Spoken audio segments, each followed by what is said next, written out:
Shame, when used appropriately, is actually a really good thing. Give it a little background. You see, right now we're in a stage of our culture where we're trying to eliminate any and all possibility of shame. And I don't think that's a good thing at all. You see, as much as we hate to admit it, shame actually propelled most of us to greater and better things.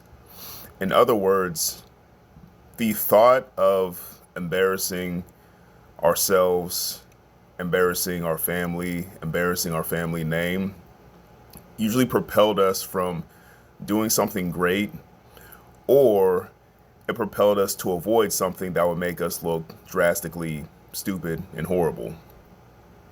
So, in that sense, I stand by the statement that shame in appropriate doses is a good thing.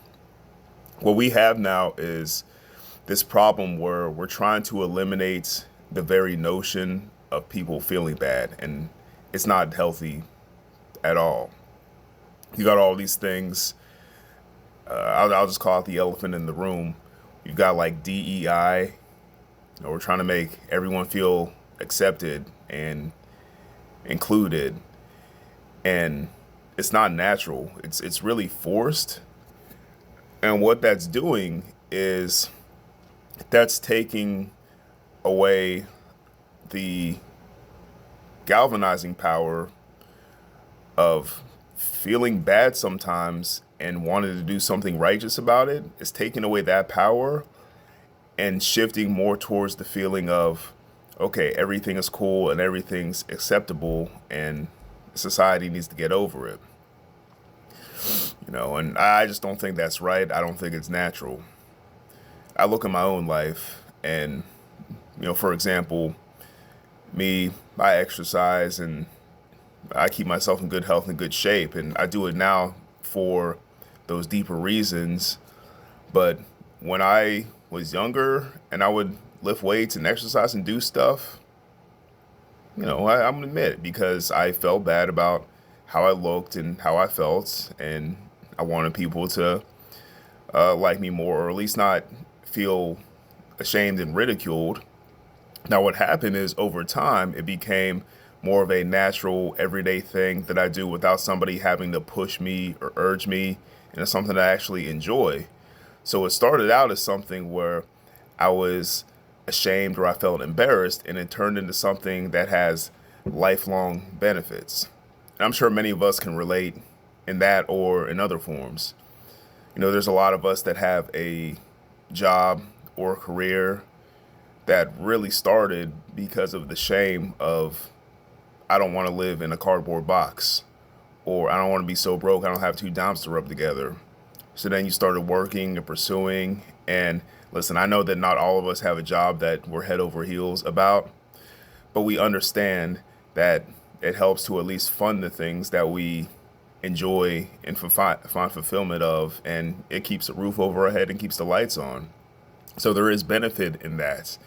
And again, a lot of it comes from the shame of being broke, penniless, living in a cardboard box somewhere.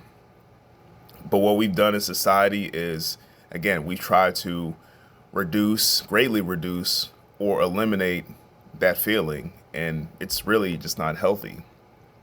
We're trying to get rid of the very sense and idea of competition.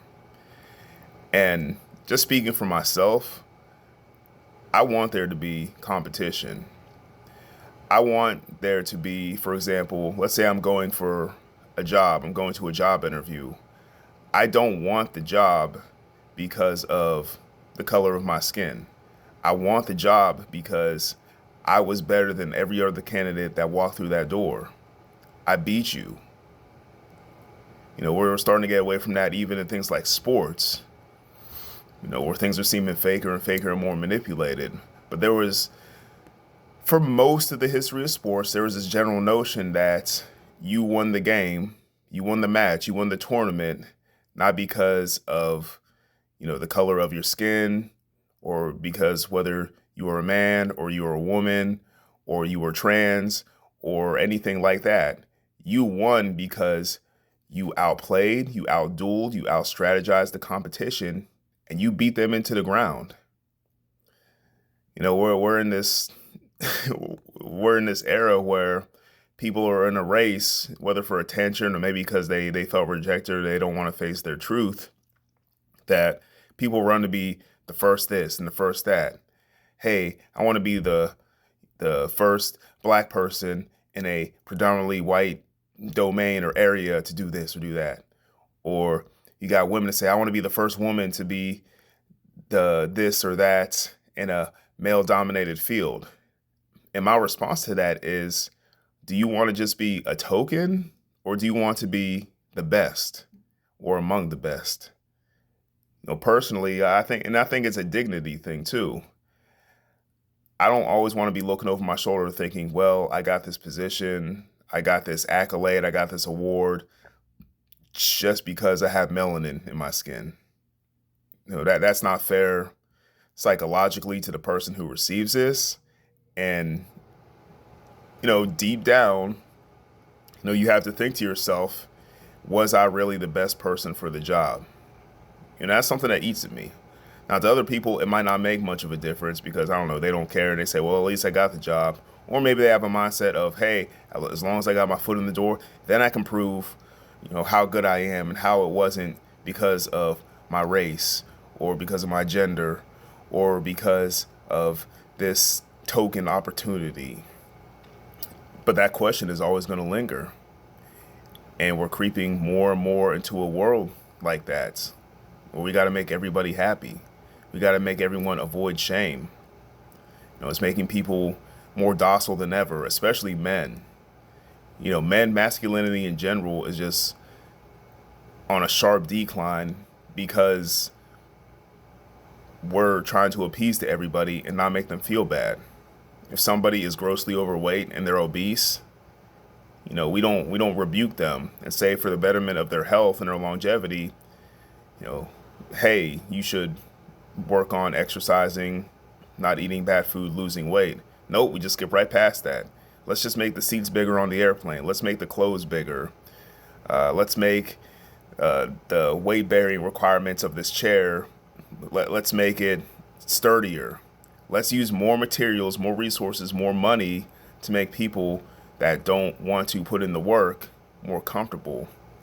Instead of what we should be doing is not increasing the weight capacity of the chair, not widening the airplane seat. Like, let's keep it so, yeah, it's snug, it's uncomfortable, it might break.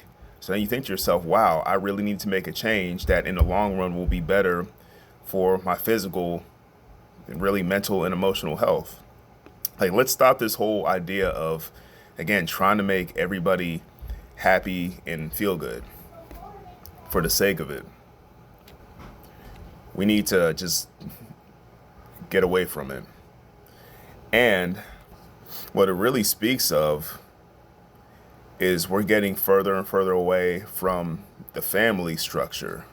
Again, that traditional family structure, man, woman, and children. We're getting so far away from that. And what you have is a society where people try to look for belonging and a sense of importance in places outside of the nuclear family. One of the things that keeps me, or at least kept me for a long part of my life, from doing things that were embarrassing, detrimental, harmful, was the idea of, wow, if I got caught doing this by my mom or my dad, and how embarrassing that would be for the family, man, that wouldn't be good. In other words, my lineage, my family, my household, the reputation had value. It was important. You know, I felt valued in a family. And in a greater scheme of things, being of value, being pleasing to the kingdom of God, to the family of God, man, like that is something right there. That is so valuable, and it will keep you from doing embarrassing and shameful things when used appropriately. at the very least, you'll at least keep it down and not get yourself caught. At the very least, you operate with some level of tact. But what we have now is, because the family structure has been demoralized and brought down, we have more and more people that aren't accountable to anybody, that have no shame, that are embarrassed about the things they should be embarrassed about. We've got people having all types of kids with all types of baby moms, and not realizing that that's shameful, that's embarrassing. If you got 6 different kids by 6 different men, that's ridiculous. It's embarrassing. You don't think about how your kids feel about something like that. But since we're going further and further away from a society that holds people accountable and rebukes them, it's just another day. Let's find a way to make those things more acceptable. Let's create another program or a stipend or a welfare program to just encourage more activity and behavior like that. Let's dance around the subject, because we don't want somebody to feel bad. We don't want somebody to feel ashamed because they have all these kids with all these different suitors, and that's somehow just okay. And it's never been like that for really the vast majority of society. But I feel like last, I don't know, 20, 25, 30 years, it's kind of accelerated in the opposite. So I don't know. A lot of this comes from really the wrong kind of attention seeking, and the lack of shame and ridicule is just ridiculous. And this is why we need to focus on the family structure. You need people around you to rebuke you, to hold you accountable, to love you, but be willing to discipline you. And we need to get away from things like gentle parenting and treating your kids like they're an equal. The kids that don't pay the bills, that don't keep the lights on, and that aren't the elder, that aren't the authority in the family. We need to stop all this reversing of the roles type stuff, just because we don't want our kids to hate us or feel bad. And I got news for you. If you're any semblance of a decent parent, your kids are going to hate you sometimes. They're going to be mad at you sometimes. Not that you're aiming for that, but because when you discipline somebody and you give them the medicine that they don't like, but that they do need, they're going to feel bad about you. That's what we really need in society. So in conclusion, a little bit of shame never hurt nobody. You might feel bad in the moment, but in the long run, it's going to be good for you. Because if you're never embarrassed, if you're never uncomfortable, and we try to create programs and rules and government initiatives to make everybody not feel bad, what we're going to do is just make more and more docile people, and really more aggravating people to be around. And it's not going to be great for the fabric of society. And most importantly, it's against the will of God. So keep those thoughts in mind. And you guys have a great day. God bless. Peace.